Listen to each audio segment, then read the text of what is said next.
Were you reluctant at all? Because it's this weird, and it's this weird almost like rite of passage, and in a strange way for like a young actress. So many young actresses have played strippers. Strippers, I know, right? it's weird. I know. It is a little bit odd. So I mean, is there reluctance? I mean, is there? I would think that day, for instance, where you have to like dress in that garb and you have to be up there. Right. That's not going to have to be a day that you look forward to. I would think that's got to be a lot of nerves, more than usual, or no?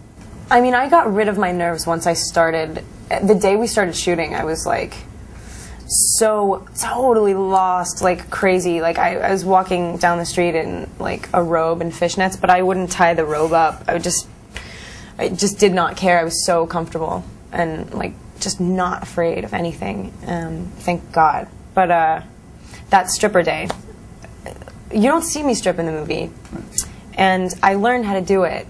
And so like there's one shot that people should know is definitely me when I sort of like I twirl down this pole in the background. It's entirely in silhouette, like you can't see anything. You want credit for that, though. Yeah, I do. That took a little. I totally do, because gosh, I mean, like it's not easy to do, and I worked hard at it for kind of a while, and but that whole I was so mindless on the thing that every normal question that you'd be asking yourself, like, are you okay with looking like this in front of so many people? Are you going to be okay with looking like this in front of the world?